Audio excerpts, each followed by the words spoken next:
اعوذ باللہ من الشیطان الرجیم بسم اللہ الرحمن الرحیم۔ السلام علیکم ناظرین، آج کی ویڈیو میں ہم حضرت صالح علیہ السلام کا واقعہ بیان کریں گے۔ اہل سمود اپنے بت پرست پیش رووں کی طرح بت پرست تھے۔ وہ خدا واحد کے علاوہ بہت سے معبودوں کی پرستش کرتے تھے اور شرک میں مبتلا تھے۔ اس لیے ان کی اصلاح اور احقاق حق کے لیے انہی کے قبیلے میں سے حضرت صالح علیہ السلام کو پیغمبر اور رسول بنا کر بھیجا گیا تاکہ وہ ان کو راہ راست پر لائیں، ان کو خدا کی نعمتیں یاد دلائیں جن سے صبح و شام وہ محظوظ ہوتے رہتے ہیں، اور ان پر وعدے کریں کہ کائنات کی ہر شے خدا کی توحید اور یکتائی پر شاہد ہے، اور یقینی دلائل اور مسکت براہین کے ساتھ ان کی گمراہی کو ظاہر کریں اور بتائیں کہ پرستش و عبادت کے لائق ذات احد کے علاوہ دوسرا کوئی نہیں ہے۔ سمود نام ہے ایک شخص کا جو چوتھی پشت میں حضرت نوح علیہ السلام سے ملتا ہے، سو اس شخص کی اولاد بعد میں ہلاک ہونے عاد کی قوم کے عرب کے ملکوں میں پھیل گئی تھی اور ان ملکوں کی مالک ہو گئی تھی، اور ان کا ملک اصلی یعنی وطن شام اور حجاز کے درمیان میں تھا، اور ان کے شہروں میں سے جو شہر شام کے قریب تھا اس کا نام حجر تھا، اور جو شہر حجاز سے ملا ہوا تھا اس کا وادی القرا نام تھا، اور دونوں کے درمیان میں 1700 بستیاں یعنی گاؤں اور قصبے اور شہر ان کے تصرف میں تھے، اور بستی میں سنگین عمارتیں بنائی تھی اور کھیتی کرتے تھے اور کنویں اور تالاب کھودتے تھے، لیکن اس زمین میں پانی کم تھا اور پتھر کے سبب سے کنواں اور تالاب دشواری سے کھودا جاتا تھا، اور اکثر مال ان کا عمارت کے بنانے میں اور باغوں کے لگانے میں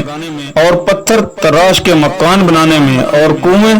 اور تالاب پہاڑوں کے اندر کھدوانے میں خرچ ہوتا تھا، یہاں تک کہ بڑے بڑے سنگ تراش کاریگر پہاڑوں پر عمارتیں منقش تراش تھے۔ آخر کو ہوتے ہوتے بت پرستی ان میں پھیل گئی اور وہ عجیب و غریب بتوں کی شکلیں بنانے لگے اور ان کو پوجنے لگے اور حق تعالیٰ سے بالکل غافل اور بے خبر ہو گئے۔ تب حق تعالیٰ نے حضرت صالح بن عبید علیہ السلام کو، جو کہ صورت اور شکل میں سب سے بہتر تھے اور حسب و نسب میں بھی سب سے اعلیٰ اور لڑک پن سے نیک بختی اور صلاحیت کی نشانیاں ان میں پائی جاتی تھی، مرتبہ رسالت کا عنایت فرما کے وہی نازل فرمائی، اور حکم الہی ان کو ہوا کہ اپنی قوم کو سمجھا کہ بتوں کی عبادت سے باز رہو اور ایک خدا کی عبادت کرو، اور ان کو رغبت دلاؤ کہ وہ ایک خدا کی عبادت کریں، اور یہ حکم الہی ان تک پہنچاؤ، خوب اچھی طرح سے سمجھاؤ کہ یہ سب نعمتیں جو کہ تم کو حاصل ہیں اللہ تعالیٰ کی عنایت کی ہوئی ہیں، ان نعمتوں کا شکر ادا کرو اور ان نعمتوں کو غیر خدا کی طرف منسوب نہ کرو اور سرکشی اور تکبر کو چھوڑ دو۔ حضرت اللہ صالح علیہ السلام نے بے موجب حکم الہی کے تبلیغ و احکام اور دعوت اسلام اپنی قوم کو کرنا شروع کی، اور قوم نے انکار پر اصرار کیا اور حضرت صالح علیہ السلام سے معجزہ طلب کیا۔ آپ نے فرمایا کہ اگر میں بے موجب تمہاری خواہش کے معجزہ تم کو دکھاؤں اور پھر تم نے میرا کہا نہ مانا اور ایمان نہ لائے تو تم سب عذاب الہی میں گرفتار ہو جاؤ گے۔ ان لوگوں نے اس بات کا یقین نہ کیا اور کہا کہ ہم سب فلانی تاریخ ہر سال شہر کے باہر جاتے ہیں اور پوشاک اور زیور سے بتوں کو آراستہ کر کے باہر نکالتے ہیں اور تمام حاجتیں سال کی ان بتوں سے مانگتے ہیں اور وہ ہم کو دیتے ہیں، تو بھی اس دن ہمارے ساتھ چل اور اپنے خدا سے اپنا مطلب طلب کر، دیکھیں تو تیرا خدا کیا دیتا ہے۔ حضرت صالح علیہ السلام نے اس بات کو قبول کیا اور اس دن جس کا وعدہ ہوا تھا سب کے ساتھ باہر نکلے، اور تھوڑے سے لوگ جو ایمان آپ پر لائے تھے وہ بھی ان کے ساتھ ہوئے، اور جب عیدگاہ کو پہنچے دیکھا تو بتوں کو نہایت زیب و زینت سے آراستہ کر کے اپنے سامنے تختوں پر بٹھایا ہے، اور نہایت ادب سے سب قوم ان کے سامنے کھڑی ہوئی اپنی حاجتیں مانگ رہی ہے۔ حضرت صالح علیہ السلام نے فرمایا کہ تم اپنے بتوں سے کوئی چیز انوکھی مانگو تاکہ ہم بھی دیکھیں کہ یہ تمہارے بت کیسی قدرت رکھتے ہیں۔ ان لوگوں نے کہا کہ اچھا، پھر ان بتوں سے ایک چیز انوکھی مانگنا شروع کی، اور نالا اور فریاد اور عاجزی اور چاپلوسی حد سے زیادہ کی، لیکن سوائے محنت بے فائدہ کے کچھ بھی حاصل نہ ہوا۔ آخر عاجز ہو کر بیٹھے رہے۔ تب حضرت صالح علیہ السلام نے فرمایا کہ اب جو تم کہو میں بھی اپنے اس مالک الملک اور قادر علی الاطلاق کے سامنے ہاتھ پھیلا کر مانگوں، اور اس کی قدرت کو بھی دیکھوں کہ کیسا اپنے بندے پر کرم کرتا ہے اور اس کی فریاد رسی کو پہنچتا ہے، جو مانگوں سو دیتا ہے۔ جندہ بن عمرو نے کہا کہ ان کے سرداروں میں بڑا سردار تھا، اور دوسروں سے کہا کہ ان سے ایسی چیز طلب کرنی چاہیے کہ عقل کے نزدیک محال ہو تاکہ ان سے لائی نہ جائے، اور ہمارے بتوں کی بھی عزت و آبرو باقی رہ جائے، ورنہ ہم خفیف اور ذلیل ہو جائیں گے۔ سب نے کہا کہ تو ہمارا سردار ہے اور عقل اور دانائی میں بھی سب سے زیادہ ہوشیار ہے، تو کوئی ایسی چیز تجویز کر کہ یہ عاجز ہو جائیں اور نہ لا سکیں۔ تب جندہ نے صالح علیہ السلام سے کہا کہ اس پہاڑ کے پشتے سے عیدگاہ کے سامنے ہے، اس پشتے کو ان کے عرف میں قاصبہ کہتے تھے، ایک اونٹنی ہمارے واسطے نکال کے اس کی پیشانی سیاہ ہو اور سارا بدن اس کا سفید اور بال اس کے بڑے ہوں اور نرم ہوں، اور اس کے 10 مہینے کا حمل بھی ہو، اور ذیل میں اس کا بہت بڑا ہو، کہ ہم سب کو ایک ٹیلے کے برابر معلوم ہو، اور اس پتھر سے نکلنے کے بعد ہمارے سامنے بچہ جنے، اور وہ بچہ بھی اسی کی مانند ہو، شکل اور رنگ ڈنگ میں۔ حضرت صالح علیہ السلام نے فرمایا کہ اگر میں اسی طرح کی اونٹنی اللہ کے حکم سے اس پتھر سے نکالوں تو تم ایمان لاؤ گے اور حق تعالیٰ کے دین اور حکم کے فرما بردار بنو گے۔ سب نے اقرار کیا کہ اگر یہ امر ظہور میں آئے گا تو ہم سب ایمان لائیں گے۔ حضرت صالح علیہ السلام نے اس بات پر عہد اور پیمان کیا اور قول اور اقرار ان سے مضبوط لیا۔ پھر ان لوگوں کو جو ان پر ایمان لائے تھے اپنے ساتھ لے کر اس پتھر کے نزدیک تشریف لے گئے، اور 2 رکعت نماز ادا کی اور درگاہ میں جناب الہی کی دعا میں مشغول ہوئے، اور ان مسلمانوں کو کہا کہ تم سب میرے پیچھے کھڑے ہو کر آمین کہو۔ اور اس قوم سمود کے سردار بیما فوج اور لشکر گرد ان کو گھیرے کھڑے ہوئے تھے اور تماشا دیکھنے لگے کیا ہوتا ہے، کہ یکایک اللہ تعالیٰ کی قدرت سے اس پہاڑ کے پشتے سے جانور کے چلانے کی آواز آئی، جس طرح جانور جننے کے وقت آواز کرتا ہے، یہاں تک کہ وہ پشتہ پھٹا اور ایک اونٹنی جیسی اس نے طلب کی تھی ویسی ہی نکلی اور جنگل میں چرنے لگی، اور بعد میں ایک ساتھ کے اس کے بھی درد زا شروع ہوا، اور اس نے بھی ایک بچہ جنا، اور اپنے برابر قد و قامت میں اور صورت و شکل میں اس ماجرے کو دیکھ کر لوگ ایک آواز ہو کر پکار اٹھے، اور سب اس بات کے قائل ہوئے کہ حضرت صالح علیہ السلام کا معبود بڑی قدرت رکھتا ہے اور اسی پر ایمان لانا چاہیے۔ اور جندہ بن عمرو بما 6000 آدمیوں کے ایمان لایا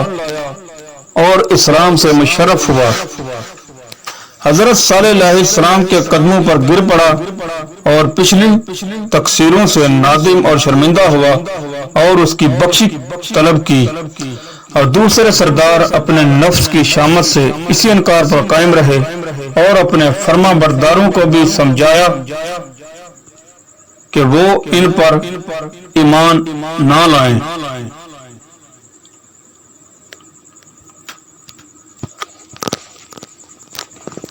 اور اپنے فرما برداروں کو بھی سمجھایا اور بڑکانا شروع کیا کہ ایسے جادو پر فریفتہ مت ہو اور اپنے دین اور مذہب کو مت چھوڑو اور اسی پر مضبوط رہو کہ یہ وقت آزمائش اور امتحان کا ہے۔ ان بدبختوں نے اپنے رئیسوں کے بڑکانے سے کفر کے کلمے کہنا شروع کیے اور حضرت صالح علیہ السلام کو جادوگر قرار دے کر پھر گئے۔ تب حضرت صالح علیہ السلام نے فرمایا کہ یہ تم نے خلاف عہد کیا ہے اور مجھ پر ایمان نہ لائے۔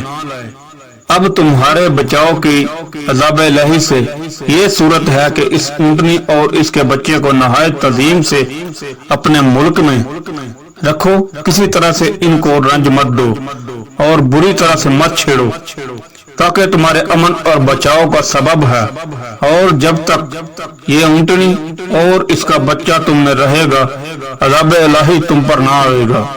اور جو کسی طور سے تم نے اس کو برائی پہنچائی تو عذاب الہی میں گرفتار ہو جاؤ گے۔ اور اسی جگہ پر جاننا چاہیے کہ اس معجزے کے خاص ہونے میں اس قوم کے واسطے بید یہ تھا کہ ان کو پتھر تراشنے اور تصویر بنانے میں بڑا دخل تھا، اور اس کام میں بڑی بڑی باریکیاں اور کاریگریاں کرتے تھے۔ تو اس معجزے کے خاص کرنے میں اس گروہ کے واسطے اشارہ اس بات کی طرف ہے کہ ہر چند کے تم لوگ پتھر کی تصویریں عجیب و غریب بناتے ہو مگر جان اس میں نہیں ڈال سکتے، اور ہم پتھر سے ایک جاندار جانور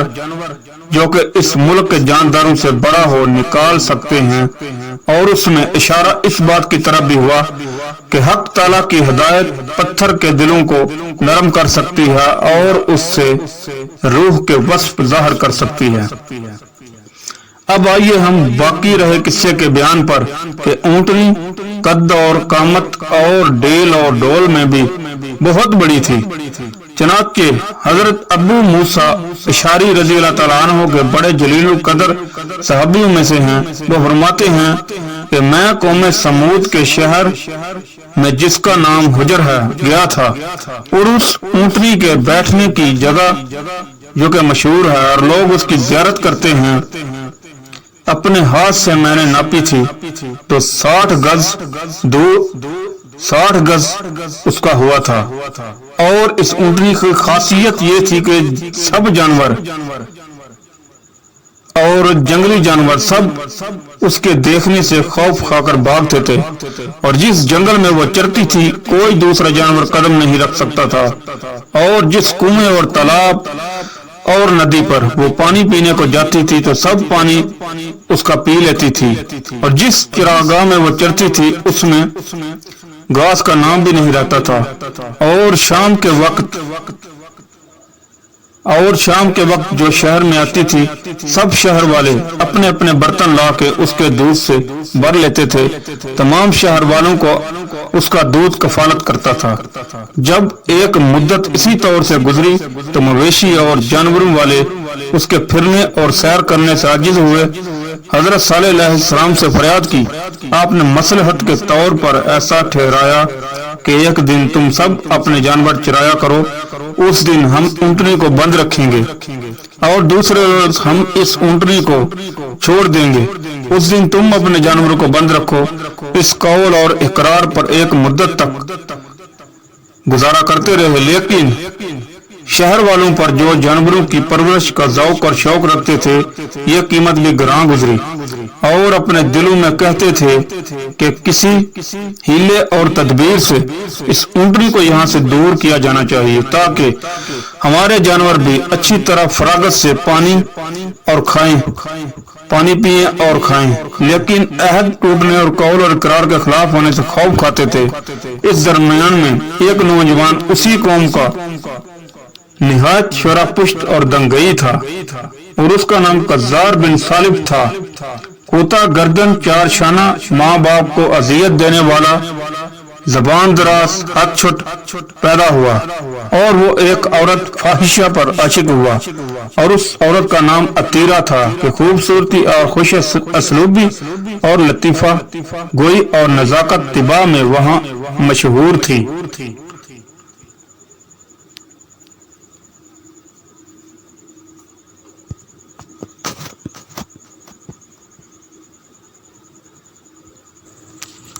اور اس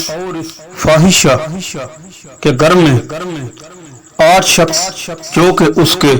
ہم مشرب اور ہم وضع تھے، اور ان میں سے ایک کا نام مسدہ بن طاہر تھا جو کہ اس کے چچا کا بیٹا جاتا تھا، اور اس سے ہزا نفسانی حاصل کر کے روح سیاہی دونوں جہان کی کمایا کرتا تھا، اور اس کے یار اور ہم نشین شراب خوری کر کے اس کے گھر کی لونڈیوں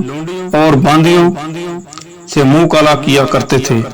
ایک روز اس جوان نے یعنی قذار نے اس فاحشہ سے کہا کہ کب تک یہ آشنائی چوری چھپے رہے گی، کھل کے مجھ سے نکاح کیوں نہیں کر لیتی کہ عمر بھر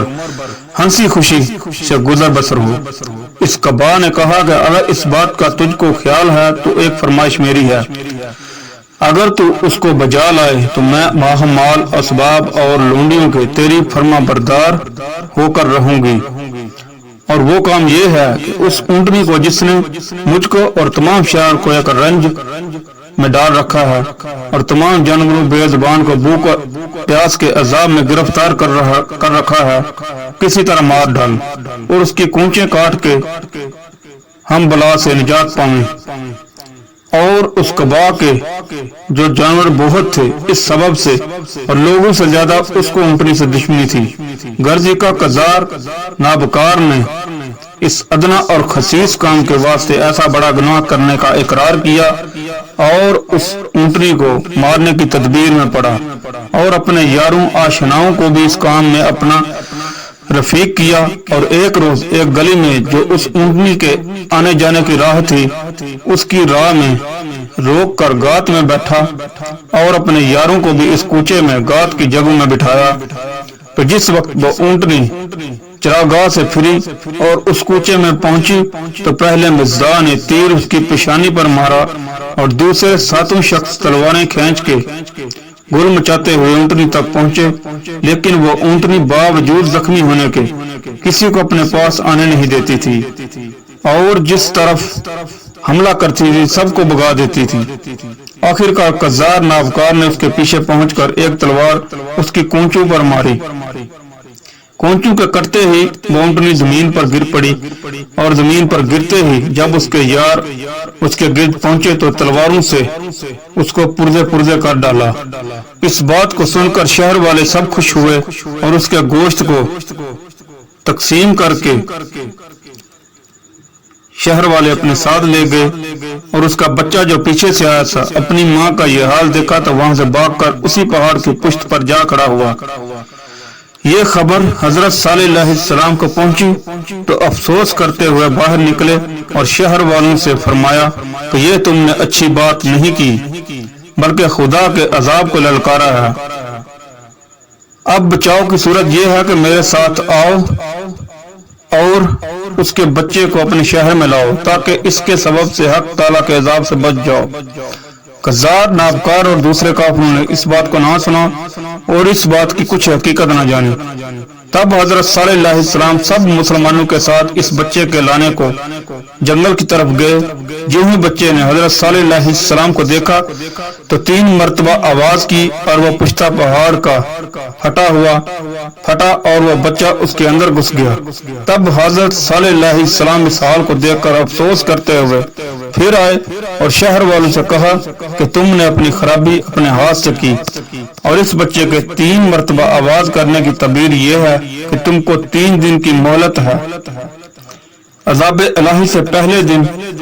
منہ تمہارے زرد ہو جائیں گے اور دوسرے دن سرخ ہو جائیں گے اور تیسرے دن سیاہ، اور یہ ماجرا تھوڑے دن رہے بدھ کو ہوا تھا۔ جمعرات کی صبح شہر والے جو سو کے اٹھے تو دیکھا کہ سب کے منہ زرد ہو گئے ہیں۔ تب سب کو یقین ہوا کہ جو کہ حضرت صالح علیہ السلام نے کہا تھا سب سچ اور واقعی ہونے والا ہے، لیکن اس وقت ان کی قوت غزیہ ہو کر یہ بات ٹھہرائی کہ قبل آنے کے تیسرے دن کے حضرت صالح علیہ السلام کا کام تمام کیجیے۔ یہ ارادہ دل میں ٹھان کر اسی رات کو یہ 9 آدمی حضرت صالح علیہ السلام سے بے ادبی کرنے کو چلے۔ اس وقت حضرت صالح علیہ السلام اپنی مسجد میں تھے۔ ایک درخت اس مسجد میں تھا، وہ بلند آواز سے بولا، قذار اور اپنے یاروں کے ساتھ آپ کو مارنے آیا ہے، اور اپنے گھر تشریف لے جائیے اور دروازہ بند کر لیجیے۔ حضرت صالح علیہ السلام نے اس کے کہنے پر بے موجب عمل کیا اور گھر میں دروازہ بند کر کے جا بیٹھے۔ جب قذار نابکار اپنے یاروں کے ساتھ مسجد میں آیا اور حضرت صالح علیہ السلام کو وہاں نہ پایا تو ارادہ کیا کہ آپ کے مکان کا دروازہ توڑ کر اندر گھس کر آپ سے بے ادبی کرے، اور وہ اسی سوچ میں تھے کہ یکایک فرشتے بے موجب حکم الہی کے آپ کی حمایت اور مدد کو پہنچے اور اپنے پروں کو ان بدبختوں کے منہ پر مارا، اور اس مارنے کی وجہ سے وہ سب اندھے ہو گئے اور حیران و پریشان گرتے پڑتے بے تحاشا وہاں سے بھاگے، اور اس بھاگنے میں کسی کا سر دیوار میں لگ کر پھٹ گیا اور کوئی کنویں میں گر کر مر گیا، یہاں تک کہ سب کے سب مر گئے۔ وہ دوسرے دن شہر والے جو اٹھے تو سب کے منہ سرخ پائے، اور قذار وغیرہ کے واسو نے جو ان کی تلاش کی تو حضرت صالح علیہ السلام کے گھر کے قریب ان سب کو مرا ہوا پایا۔ پھر اس حال کو شہر کے رئیسوں اور سرداروں سے جو کافر تھے ظاہر کیا تو سردار سب شہر والے حضرت صالح علیہ السلام کے گھر پر چڑھ آئے اور گھر کو گھیر لیا اور کہا کہ تم نے اس اونٹنی کے عوض میں ہمارے 9 آدمی جو رات کو مار ڈالے ہیں، ہم ان آدمی کے عوض میں تم کو اور تمہارے سب گھر والوں کو مار ڈالیں گے۔ حضرت صالح علیہ السلام نے فرمایا کہ ہم ان لوگوں کے مارنے کو نہیں گئے تھے، یہ خود ہمارے گھر پر رات کو چڑھ کے آئے تھے، اور اللہ تعالیٰ نے ان کو غیب سے سزا دی۔ تو اسی جواب اور سوال میں تھے کہ جندہ بن عمرو اس شہر کا بڑا رئیس ماں اپنی فوج کے اسلام سے مشرف ہوا تھا، بڑا متقی اور دوست حضرت صالح علیہ السلام کا تھا۔ اس حال کی خبر پا کے اپنی فوج کے ساتھ حضرت صالح علیہ السلام کی مدد کا پہنچا اور ان رئیسوں اور شہر والوں سے مقابلہ کیا۔ آخر حضرت صالح علیہ السلام نے اس بات کو غنیمت جانا اور جندہ بن عمرو اور دوسرے مسلمانوں کو اپنے ساتھ لے کر شہر سے باہر چلے گئے۔ تیسرے دن کے سنیچر کا دن تھا، سب کو شہر کے لوگ جو اٹھے سب کے منہ کالے پائے۔ اس دن پھر نہایت تشویش میں رہے کہ کیا ہونے والا ہے۔ آخر یہ بات سوچی کہ سنگین مکانات خالی کیجیے، اور خدا کا عذاب جب آئے گا تو ان مکانوں میں چھپ کے رہیں گے، کیونکہ عذاب الہی آسمان سے آئے گا جیسے پانی یا پتھر کا برسنا، یا زمین سے ہوگا جیسے زلزلہ۔ ان سب چیزوں سے ان مکانوں میں بچاؤ ہے، اس واسطے کہ یہ مکان پہاڑ کو تراش کے بنائے ہیں۔ ایسی چیزوں سے ان مکانوں میں کچھ دہشت نہیں ہے۔ یہ نہ سمجھے کہ حق تعالیٰ کے غضب سے کوئی چیز نہیں بچا سکتی۔ حاصل کلام 5ویں دن کی صبح کو حضرت جبرائیل علیہ السلام بے موجب حکم الہی کے درمیان میں زمین و آسمان کی ایک بڑی صورت وحشتناک سے ظاہر ہوئے، اور ایک ایسی سخت آواز کی کہ اس سبب سے تمام پہاڑ جنبش میں آ گئے، اور تیز ہوا آندھی کے طور سے چلنی شروع ہوئی۔ سب شہر والے دہشت کھا کے انہی سنگین مکانوں میں گھسے،